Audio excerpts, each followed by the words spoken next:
चारों तरफ दुश्मन छुपे हुए हैं। क्रिश की एक गलती उसे अपना जान देके चुकाना पड़ेगा। फिलीपीन के एक द्वीप में वो फंस गया है। क्रिश के सारे साथी शहीद हो चुके हैं। अब उसे किसी तरह अपने कैंप में जिंदा लौटना है, लेकिन ऐसा शायद मुमकिन नहीं है।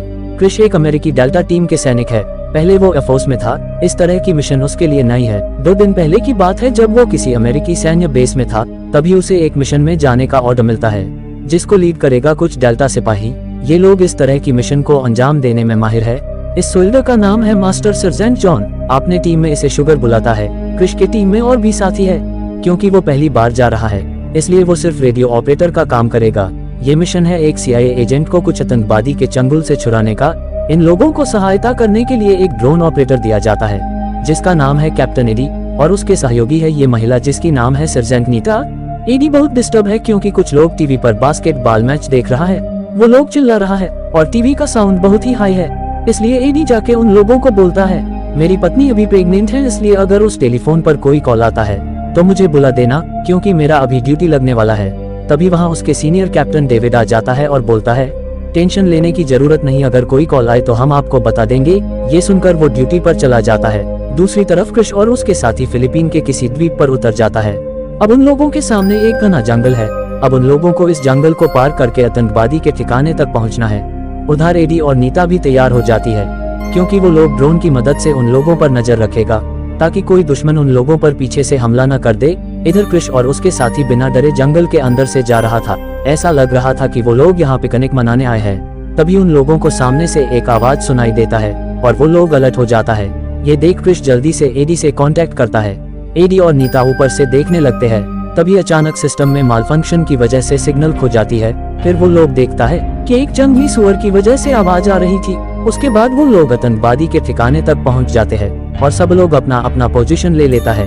नीचे बहुत सारे गार्ड है, जिन लोगों के पास बहुत ही घातक हथियार है। क्रिश एक टनल के गेट के ऊपर अपना रेडियो सेटअप करता है।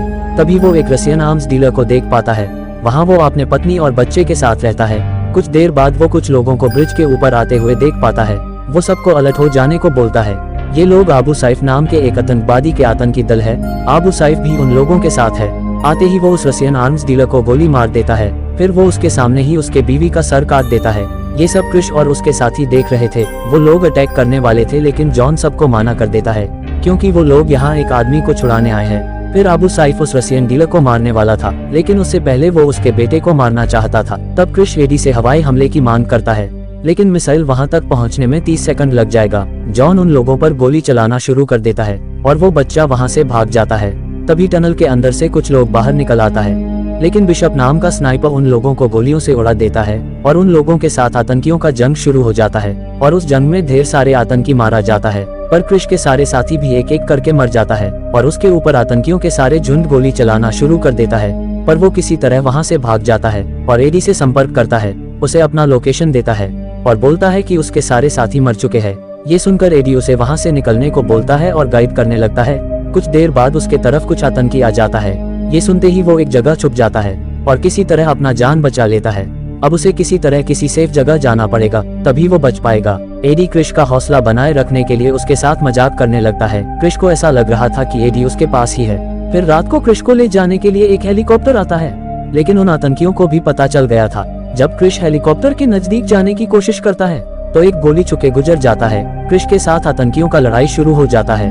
वो हेलीकॉप्टर गोलीबारी झेल नहीं पाता है और वहाँ से चला जाता है। फिर एडी ड्रोन से उन लोगों पर मिसाइल से हमला करता है, लेकिन एडी के ड्रोन में मिसाइल खत्म हो जाने पर वो एक फाइटर प्लेन भेज देता है, पर वो फाइटर प्लेन सही से किसी को डिटेक्ट नहीं कर पा रहा था। तो वो अंधाधुंध गोली और मिसाइलों की बारिश करने लगता है और क्रिश को बचा लेता है और क्रिश को भागने का मौका मिल जाता है। फिर एडी क्रिश को वहाँ से नॉर्थ ईस्ट की तरफ जाने को बोलता है और क्रिश उसके कहे अनुसार चलना शुरू कर देता है, लेकिन मौत उसका पीछा कर रहा था। सुबह होते ही वो एक नदी में गिर जाता है और उसका राइफल कुछ जाता है और तभी कुछ आतंकी उसे पकड़ लेता है और उसे एक जगह बंदी बनाकर रख देता है। लेकिन जाको राखे साया मार सके ना कोई। उस आतंकियों के कैंप में जॉन आ जाता है और उन आतंकियों को मार के क्रिश को छुड़ा लेता है। वहाँ उन लोगों को कुछ हथियार भी मिल जाता है। फिर जॉन उसे बताता है कि बिशप नाम का साथी जो स्नाइपर था, उसे अबू साइफ पकड़ लिया है। अब उन लोगों को उसे बचाने जाना है। फिर वो लोग निकल पड़ता है अपने साथी को बचाने के लिए। तभी क्रिश को एक आइडिया आता है। वो एक छोटे से रेडियो के जरिए एडी से संपर्क करता है और उसे आतंकियों 3 ठिकाने पर बॉम्बबारी करने को बोलता है। एडी लोकेशन सेव कर लेता है और तभी कैप्टन डेविड आ जाता है और उसे वहाँ से उठने को बोलता है, लेकिन एडी उठने को राजी नहीं था। वो ये मिशन पूरा करके जाने वाला था, पर डेविड के साथ झगड़ा शुरू हो जाता है और वो एंड्रू को चेयर छोड़ के चला जाता है। उधर क्रिश और जॉन एक आतंकी कैंप पर हमला बोल देता है। उन लोगों को जल्दी से जल्दी बिशप को छुड़ाना है, नहीं तो वो मर जाएगा, क्योंकि वहाँ हर 15 मिनट के अंतर एक एक करके 3 ठिकानों पर बमबारी करेगा। वो लोग आतंकियों को एक एक करके ऊपर भेज रहा था कि तभी कोई एक ग्रेनेड फेंक देता है और वो लोग घायल हो जाता है। फिर उन लोगों को अबू साइफ के लोग पकड़ लेता है और उन लोगों को कैद कर लिया जाता है। वहाँ बिशप को भी कैद करके रखा था। पहले जॉन को उन लोगों के सामने अबू साइफ गोली मार देता है, फिर वो लोग क्रिश को वहाँ से पकड़ कर ले जाता है और उसके ऊपर टॉर्चर करना शुरू कर देता है। क्रिश बोलता है, अगर तुम लोग यहाँ से नहीं भागे तो तुम सब मारे जाओगे, क्योंकि यहाँ पर बॉम्बबारी होने वाला है। लेकिन वो लोग उस पे यकीन नहीं करता है और उसे पानी के टब में डुबो के पकड़ के रखता है और तभी अमेरिकी ड्रोन वहाँ बॉम्ब गिरा देता है। एंड्रू को पता नहीं था कि वो लोग वहाँ फंसे हैं। वहाँ सारे आतंकी मार जाता है, लेकिन कुछ आतंकी घायल भी हो गया था, पर क्रिश बाथटब के अंदर था इसलिए उसे कुछ भी नहीं होता है। वो पहले एक एग्जिट होल में जाकर सांस लेता है, फिर उसे अबू सईफ की मचिटी मिल जाता है। वो अपने साथी के पास जाते वक्त एक आदमी से मिलता है जो एक कैद खाने में बंद था। दरअसल वो लोग इसी आदमी को ले जाने के लिए यहाँ आया था। फिर वो अबू साइफ के पास जाता है, वो अभी भी जिंदा है। क्रिश उसे देखते ही उसके पेट में वो मचिटी घुसा देता है और उसे मार देता है। फिर वो अपने साथियों को छुड़ाता है। उसके बाद वो अबू साइफ की सैटेलाइट फोन से कंट्रोल रूम में संपर्क करने की कोशिश करता है, क्योंकि तीसरा बॉम्ब कुछ ही मिनटों में गिरने वाला है। लेकिन वहाँ सब लोग बास्केटबॉल मैच देख रहे थे, तो उन लोगों को फोन की घंटी सुनाई नहीं देता है। फिर वो एडी को कॉल करता है, लेकिन एडी भी अपने बीवी से बात कर रहा था। बाद में जब उसे क्रिश की वॉइस मैसेज मिलता है तो वो जल्दी से सुपरमार्केट से निकल के कंट्रोल रूम पहुंच जाता है और किसी तरह वो एंड्रू के पास से माइक छीन के बॉम्ब गिराने से रोक लेता है। फिर वो एक गोल्ड स्टिक से टीवी तोड़ देता है, क्योंकि उन लोगों के वजह से कुछ लोग मरने वाले थे। उसके बाद हम देखते हैं क्रिश और उसके साथियों को वहां से रेस्क्यू किया जाता है। तो दोस्तों, वीडियो अच्छा लगे तो लाइक कर दीजिए और चैनल में नए हो तो चैनल को सब्सक्राइब कर दीजिए। तो मिलते हैं नेक्स्ट वीडियो में।